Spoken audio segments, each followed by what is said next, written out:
Let me start with a question that might make you uncomfortable, but growth usually does. Who are you becoming because of what you do every day?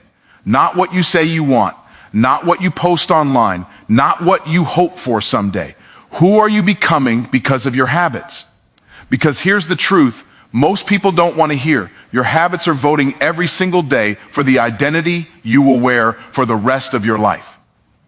And lazy habits don't just waste time, they build weak identities. See, laziness isn't just about sleeping late or procrastinating. Laziness is a mindset that says, I'll do it later, while your future is quietly being robbed. Lazy habits train your brain to accept less, expect less, and eventually become less.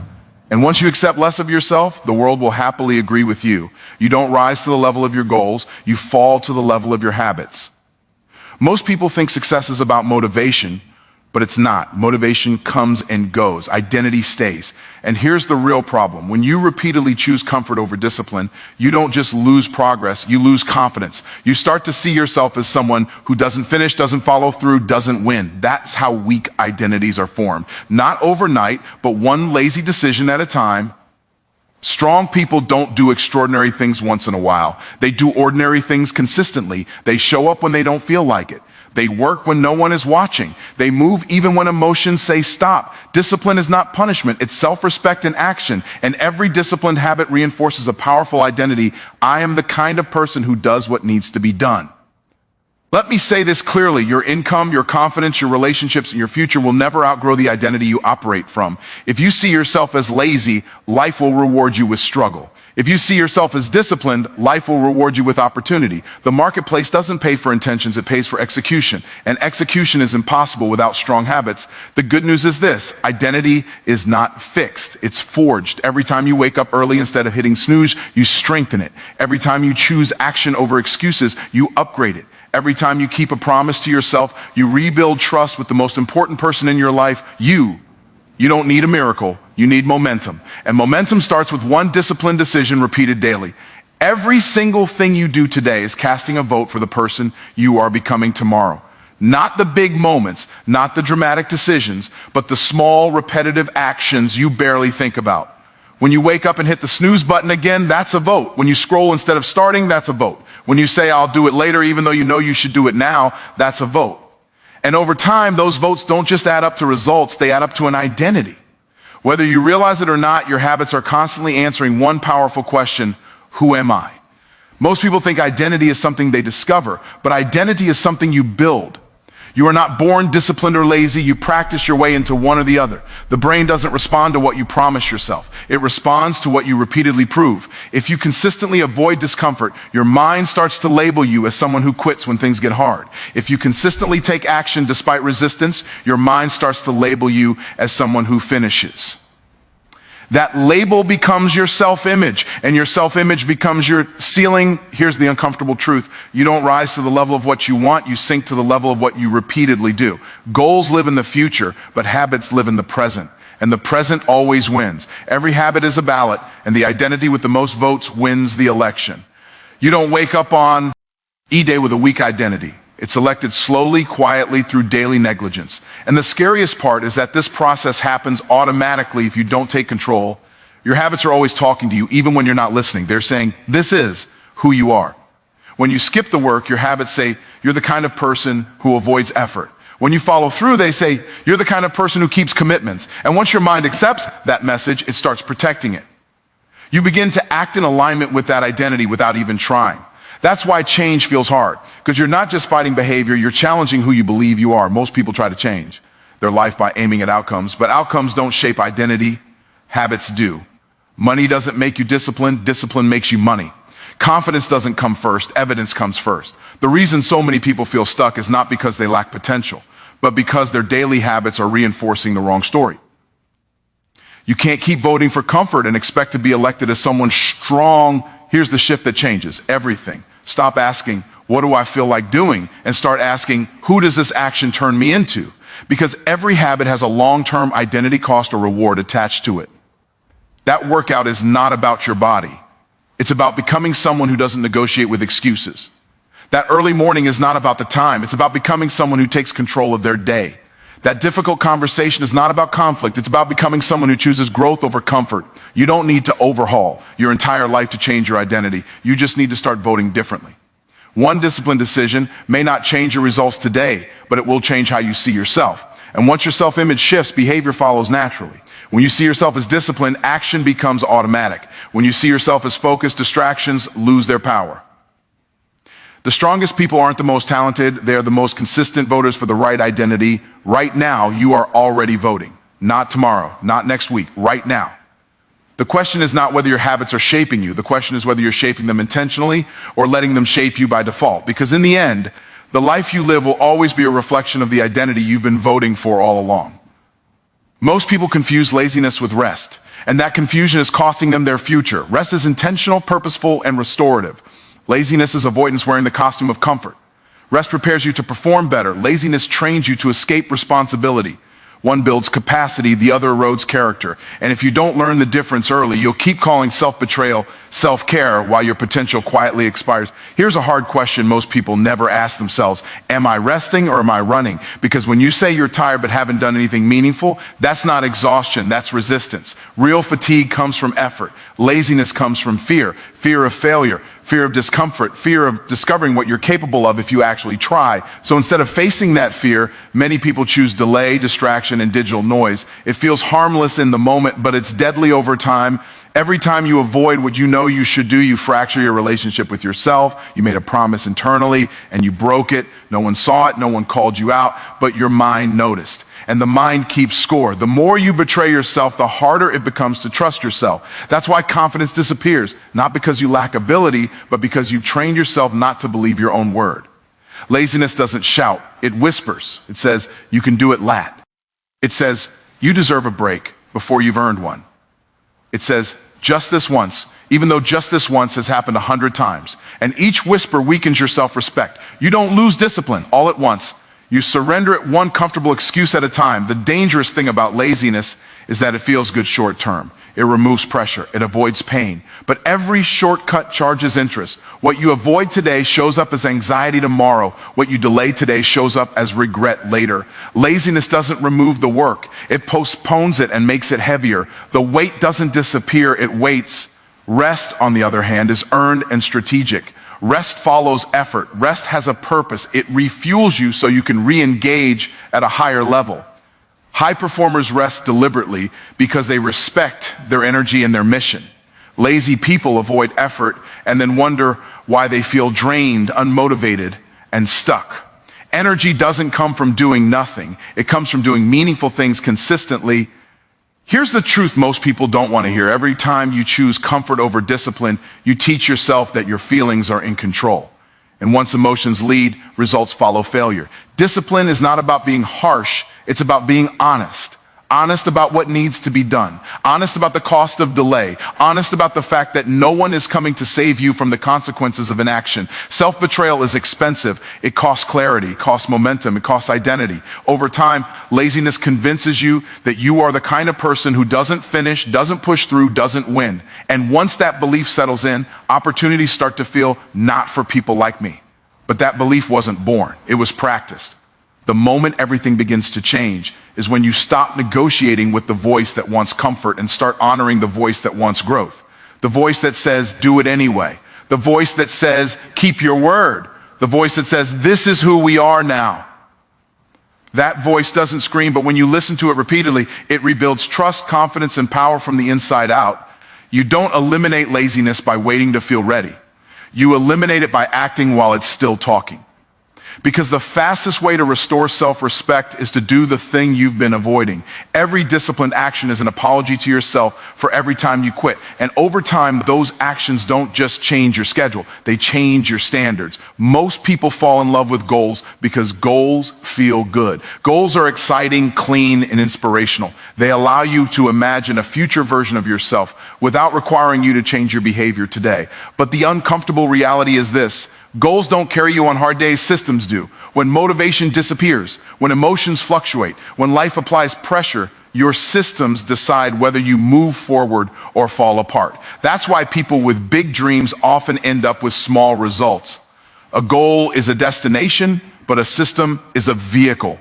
You can know exactly where you want to go and still never arrive if you don't have a reliable way to get there. Systems are the routines, structures, and non-negotiables that govern your daily behavior. They don't care how you feel. They don't respond to excuses. They operate whether you're inspired or not. And when pressure shows up, which it always does, the system you've built becomes your default response. Here's the trap most people fall into. They think wanting something badly enough will force them to act.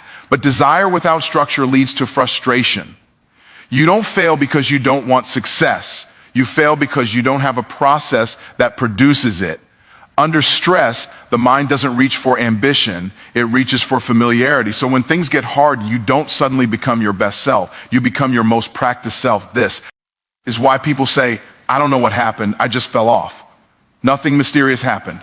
The system wasn't strong enough to carry them when discipline was required. Motivation works on good days, systems work on all days, and life doesn't test you when it's easy, it tests you when it's inconvenient. When your schedule is full, when your energy is low, when no one is watching. That's when systems reveal their true value. Strong systems remove decision fatigue. They eliminate negotiation. They reduce friction between intention and action. When something is part of your system, you don't debate it, you do it. You don't wake up asking whether you'll show up. The system already decided. That's why consistency is not a personality trait. It's a structural outcome. People who look disciplined didn't wake up more motivated than you. They built systems that make discipline automatic. Weak systems create fragile progress. One bad day, one emotional moment, one unexpected obstacle, and everything collapses. Strong systems absorb shock. They keep you moving even when conditions aren't ideal. They don't require perfection, they require participation. And participation, repeated daily, compounds into results that look impressive from the outside, but were built through ordinary actions executed relentlessly. Here's the uncomfortable insight. Your results are not a reflection of your goals, they are a reflection of your daily systems. If your systems are casual, your results will be inconsistent. If your systems are intentional, your progress will be inevitable. You don't need more ambition, you need better architecture around your behavior. Success is not about intensity, it's about reliability. Systems also protect you from self-sabotage. They create boundaries that keep you from drifting when emotions try to take over. When life hits, and it will, systems give you something to lean on that isn't willpower. Willpower is unreliable. Systems are repeatable, and repeatability is where real power lives. The moment you stop obsessing over the outcome and start engineering your daily process, everything changes. Pressure stops breaking you and starts revealing you. Obstacles stop being excuses and start being signals. You no longer ask, can I do this? You ask, what does my system say? And once your system is aligned with your goals, progress becomes less about fighting yourself and more about following through right now under pressure. You are not becoming who you want to be. You are becoming who your systems have trained you to be. And until those systems change, your results won't. Not because you aren't capable, but because structure always beats intention. When life gets real, most people are waiting to feel motivated before they take action. And that waiting is exactly why they stay stuck. Motivation is emotional, and emotions are unreliable.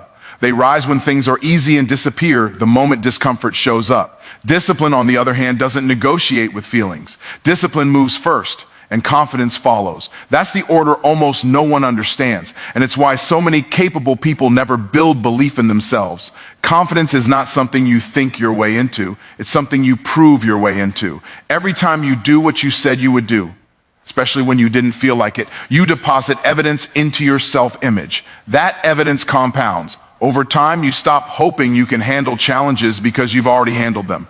Motivation might make you start, but discipline is what makes you trust yourself. Here's the real reason. Motivation fails, it depends on mood. And moods change based on sleep, stress, environment, and circumstances you can't control.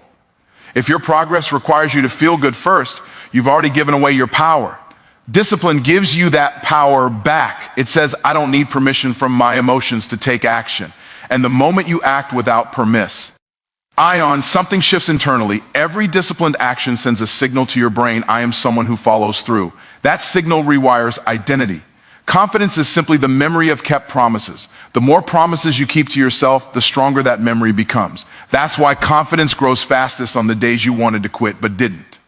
Those are the days that matter. Those are the days that change who you believe you are. Motivation feels exciting, but it's shallow. It's fueled by external stimulation, music, speeches, hype. Discipline is deeper. It's fueled by standards. Standards don't fluctuate. Standards don't wait for perfect conditions. When your standards are clear, action becomes non-negotiable. And when action becomes non-negotiable, confidence becomes inevitable. People often say they lack confidence, but what they really lack is consistency. They've started too many things they didn't finish. They've made too many promises they didn't keep. And each broken promise weakened their self-trust. Discipline repairs that trust. One action at a time, one follow through at a time. No shortcuts, no hype, no pretending. Here's a powerful truth. Confidence is a byproduct, not a prerequisite. You don't wait until you believe. You act until belief is forced to catch up.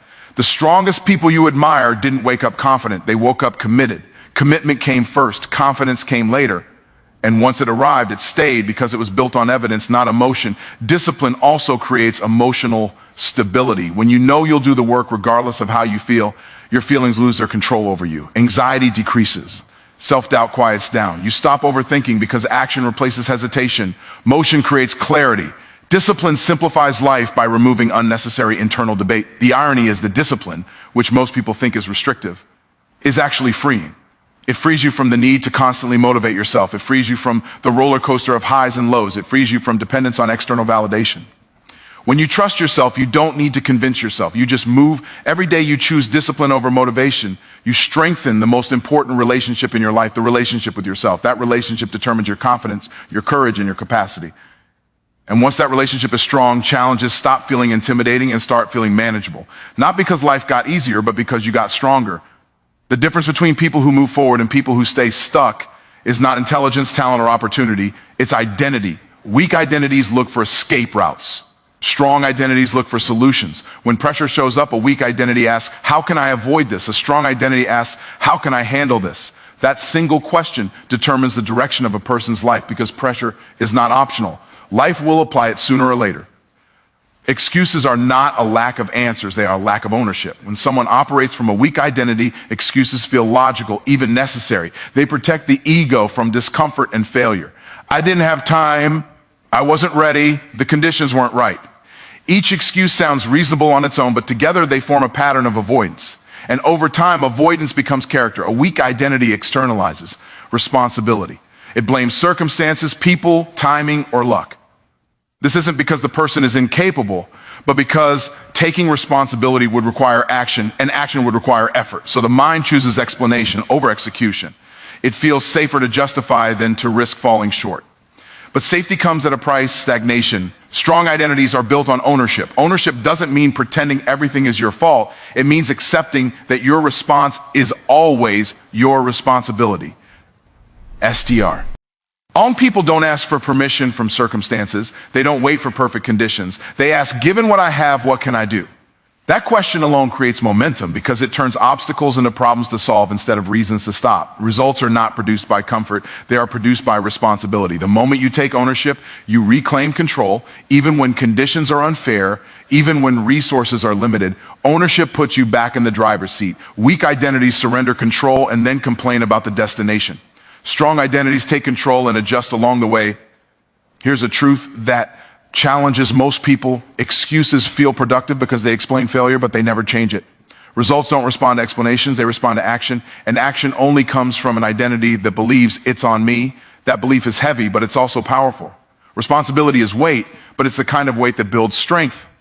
Strong identities don't eliminate fear, they act in spite of it. They don't wait to feel confident, they move while uncertainty is present. That's why they get results, not because they're fearless, but because fear doesn't get the final vote. Weak identities allow fear to make decisions. Strong identities acknowledge fear and move anyway. Pressure reveals identity. When things go wrong, excuses show up naturally. They require no effort. Results require effort, structure, and resilience. That's why weak identities default to excuses. They're easier in the moment. But easy choices create hard lives. Strong identities choose what's hard now so life can be easier later. Every result you admire is the outcome of someone refusing to make excuses. Every breakthrough is evidence of someone choosing ownership when excuses were available. The world does not reward intentions, it rewards execution. And execution is always driven by identity. When you strengthen identity, excuses lose their appeal. You stop asking who's to blame and start asking what's the move. That shift changes everything. Problems become temporary, setbacks become feedback, failure becomes information, and progress becomes inevitable, not because life stopped being difficult, but because you stopped avoiding difficulty. Right now, you are either rehearsing excuses or practicing ownership. One weakens you, the other builds you. And over time, the identity you reinforce will determine whether pressure produces explanations or produces results. Most people overestimate what they can do in a day and underestimate what they can do in a year. They chase massive change, dramatic breakthroughs, and overnight success while ignoring the quiet power of small, disciplined actions. The truth is, life is not upgraded in leaps, it's upgraded in layers. Tiny decisions, repeated consistently, reshape your standards, your skills, and your self-image in ways that look almost invisible at first and unstoppable later. Small actions feel insignificant, which is why they're so powerful. They don't trigger resistance. They don't demand courage. They don't feel heroic. And that's exactly why most people skip them. They're waiting for something that feels important. But significance is not felt in the moment. It's revealed over time. The habit you almost didn't do today might be the one that changes everything. 6 months from now, discipline doesn't require intensity, it requires consistency. One focused hour every day will outperform 10 chaotic hours once a week. One honest conversation will do more than months of avoidance. One daily commitment, honored repeatedly, compounds into momentum that no burst of motivation can replace. Small, disciplined actions are not about effort, they're about alignment. Every small action reinforces identity. When you show up for 5 minutes, you become someone who shows up. When you read one page, you become someone who learns. When you save a small amount consistently, you become someone who thinks long term. Identity is not shaped by what you plan to do. It's shaped by what you repeat. And repetition doesn't care about scale, it cares about frequency. Most people quit because they don't see immediate results. They mistake slow progress for no progress. But progress is often silent before it's visible. Just like muscles grow while you rest, not while you lift, growth happens beneath the surface long before it shows up on the outside. A disciplined person keeps going because they understand that momentum is building even when evidence is minimal. Small actions also lower the barrier to starting. When the task feels manageable, resistance fades. You don't need to conquer the mountain. You just need to take the next step. That step builds confidence, and confidence builds capacity.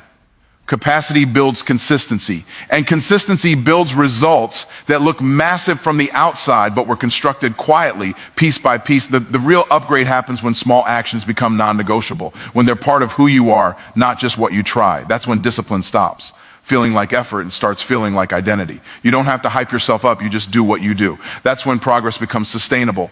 People admire big wins, but big wins are just collections of small decisions stacked together. Every overnight success story is built on months or years of uncelebrated discipline. The difference is not talent, it's tolerance for boredom. Small disciplined actions require patience, and patience is rare. But patience is also profitable. When you commit to small daily actions, you stop relying on willpower.